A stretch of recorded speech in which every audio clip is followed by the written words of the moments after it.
Hello everyone, let's solve GATE paper CS1 question 53 of 2025. A computer has a memory hierarchy consisting of two-level cache L1 and L2 and a main memory. If the processor needs to access data from memory, it first looks into L1 cache.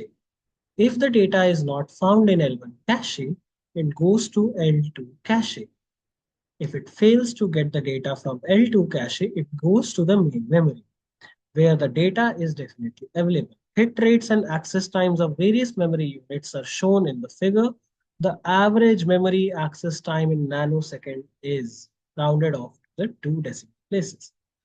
So from a processor, it goes to L1 cache where hit rate is 95% and access time is 10 nanoseconds. L for L2 cache, the hit rate is 85% and access time, including L1 cache miss penalty, is 20 nanosecond. In the main memory, the access time is including L1 and L2 cache miss penalty is 200 nanoseconds.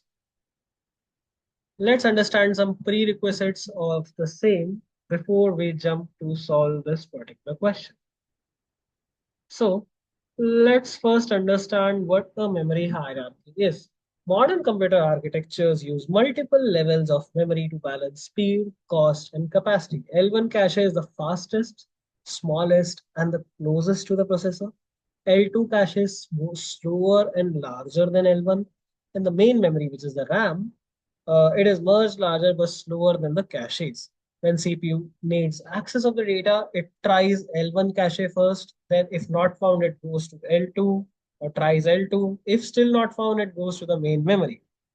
Hit and miss. A hit occur when the required data is found in the cache. A miss occur when the data is not in that level of cache and the CPU must look to the next level. Hit rate and miss rate.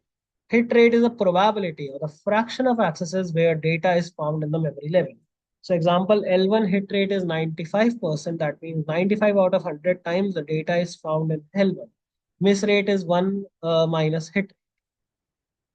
Access time. Access time is basically time to retrieve the data from a level of memory. If hit occurs, you just pay the hit time. If a miss occurs, you pay the penalty of going to the next level, which includes time for the previous level as well. Okay. So the average memory access time, the AMAT, is expected average time a processor needs to access data from the memory for a two-level cache system. AMAT is equal to H1 into T1 plus M1 into H2 into T2 plus M2 into TMM. Now let's understand these terminologies, what these terminologies are. H1 is L1 cache hit rate, T1 is L1 access time, M1 is equal to 1 minus H1 miss rate, L1 cache miss rate. H22 is basically L2 cache hit rate after L1 loss.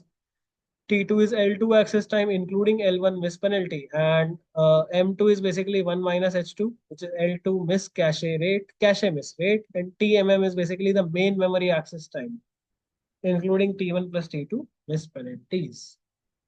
So since we know that, we can calculate things out. So L1 hit rate is 0.95. Uh, H1 is 0.95. So M1 will be 1 minus 0.95. That will be equal to 0.05. Uh, H2 is equal to 0.85. So M2 will be equal to 1 minus 0.85 is equal to 0.15. Access time. So the access time L1 hits in 10 nanoseconds. If L1 misses, you go to L2. Total time to serve L2 hit, including the wasted L1 lookup, is for L2 is T2, which is 20 nanoseconds. If L2 also misses, then you go to the main memory. The total time for that, including both wasted L1 and L2 hookups, time in the main memory is actually equal to 200 nanoseconds. Okay. This is given to us. We know the values now. We know the values very well. A straight formula we can apply. So AMAT is equal to H1 into T1 plus M1. H2 into T2 plus M2 TMM. So replacing the value 0.95 into 10 nanoseconds plus 0.05 into 0.85 into 20 nanoseconds plus 0.15 into 200 nanoseconds. That is equal to 9.5 plus 0.05 into 17 plus 17.0 plus 30.0.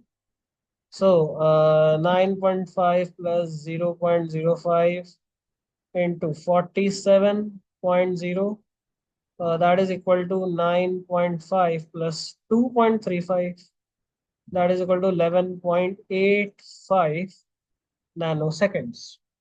So the answer is 11.85 nanoseconds. That is the average memory access time, rounded to two decimal places.